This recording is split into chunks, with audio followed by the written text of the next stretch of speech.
Well, first I'd like to thank you a lot. Thanks for coming here. We're overbooked almost here, and appreciate that.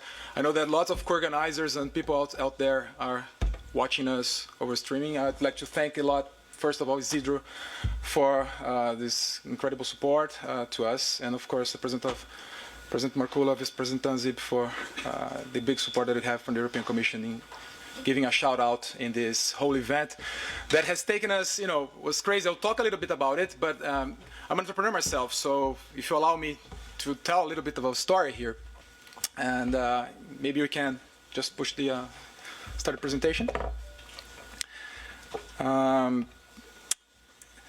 Actually, I would start with something that is we talk a lot about entrepreneurship. I think everybody wants to help entrepreneurs, everybody wants to help startups, but I would like to start with the fact that entrepreneurship is hard. We sometimes try to do and make the things the best for entrepreneurs, but we forget that this is the hardest thing. I mean, when you are out there, and then nobody cares about your service, nobody cares about the product, nobody cares about you, nobody knows you. And then on top, we have to deal with several stakeholders. Some of them are the government, and we have to just play with that. And just a thing that when we want to support and help entrepreneurs, we just have to get this into perspective that it starts with the hard thing, because being an entrepreneur, you are always involved with several decisions all the time, several issues.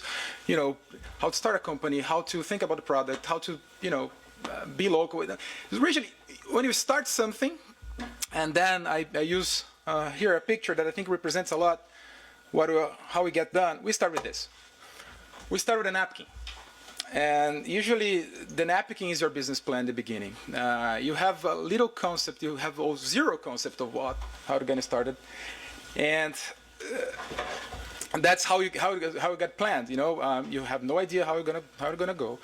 You just are motivated about everything. You just want to start something. You don't know where you're going to start.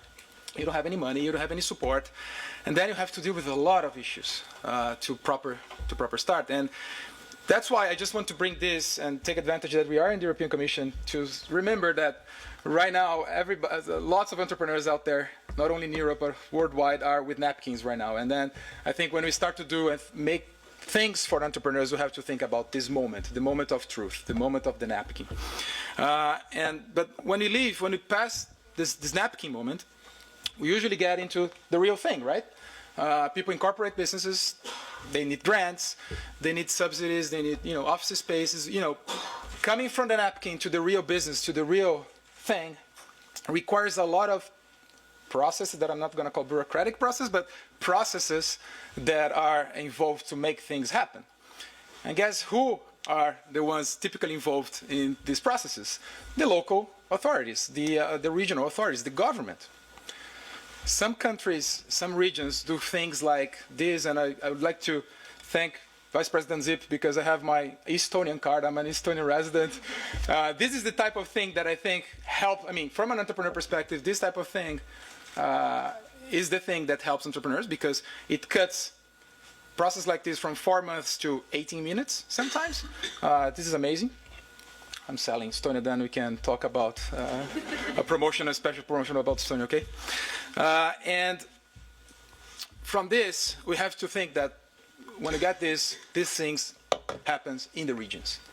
So when an entrepreneur is starting a business, he hardly thinks, oh, I'm starting my business in Europe. I'm starting my business in South America. I'm starting a business, in my street, in my local neighborhood, in my local community. And when they have to deal with the local authorities, the first authority that deal with are the regions, are the regional authorities.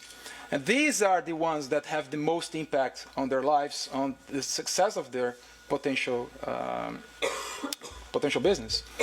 So that's why when we start thinking about the concept of Startup Europe, we say, hey, everybody now is talking about entrepreneurship. Everybody now is talking about this sexy aspect. I don't know if I can use this word here, but this sexy aspect of entrepreneurship and how cool it is.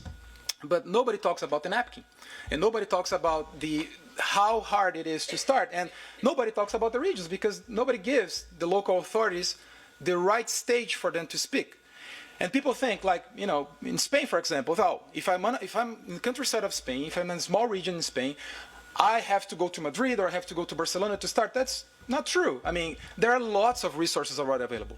I mean, the European Commission have done a lot of efforts in the last 20, 35 years to bring a lot of resources to every single region. And the thing is, sometimes we have the lemon market, right? We have a lot of the resources, but we don't know. We just don't know. So we thought that having the Startup Europe Week was a great stage for people to know what local resources are already available. So we're not creating something new. We're just bringing the less sexy aspects of entrepreneurship to a stage. And that's, I think, what we are accomplishing. And by the way, by doing that, we expect to unite all the European regions, to make really entrepreneurs successful, to make Europe a better place to start and grow businesses. I think that was the mission. That is the mission. That's our motivation as the founding team. This is the drive that we have to help Europe make a better place for us. In my case, I expect to make a better place for my kids. I have two children, 2 and 3 years old. I expect that whatever I'm doing this now, it's going to have a big impact 25 years from now, much bigger than we have now. And I think we have to put this dent on this. And, oops. And by the way, by doing this in a few months, we just created the largest entrepreneurship event in Europe. 200 cities, more than 400 countries, more than 40 countries, sorry. 400 co-organizers. We expect more than 10,000 participants starting right now. People are watching us on live. Some of them I know that are already getting the registrations right now with more than 1 million social reach. I mean, this is huge. And we accomplished this in a couple of months with very limited resources. We were very proud of it, seriously. I mean, not because of the numbers. I think the numbers are just a result of what we've done, but because of the mission. And of course, when you have a strong mission and have a strong drive, if you have the numbers, it helps to spread the word. And that's why we are proud, not specifically about the numbers, but we are proud that we can reach several regions, several cities all over Europe right now. And basically, if I have to summarize what we are doing from today until Friday are 3 things. One is the hands-on support. What are the resources available? How they can get whatever they have there. And this is the universities, the grants, the European funds, the local funds, the country funds, whatever they have there, how can you get help? How can they take advantage of that part? How to make the regions a better place to start a business. We know the amount of resources and time, government authorities are doing to make these things, but really, I mean, when you put together local authorities with entrepreneurs, that's how things happen. That's how you you get a direct channel with the ones making the policies and how you can improve it. And this is how we want to put them together. We want to close this gap. And third, we want to be relevant Europe-wide. It sounds a little bit utopian, I know, but I want that someone in the countryside of Poland to be, to dream that he can or she can start a business that would be as relevant as someone starting something in New York. And I think that's the powerhouse that I have in Europe. When we start to think about regions that are not competing, but they are complementing themselves, that's the powerhouse that we have here. That's how, we're not going to compete in the world, but that's what we don't have anywhere else. I mean, the amount of talent, the amount of potential that we have, not in Europe, but in the European regions, is what makes this unique. And it's so that I'm just getting some of the co-organizers all over, some of the quotes. I mean, I don't know if you can read this, but how motivated they are. And we got, I think we made an estimation, right? I think we got about 10,000 emails so far that replied individually. And some of them, getting people from, I got someone from Belgrade in Serbia. How this is going to change the way he's going to get into contact with this community.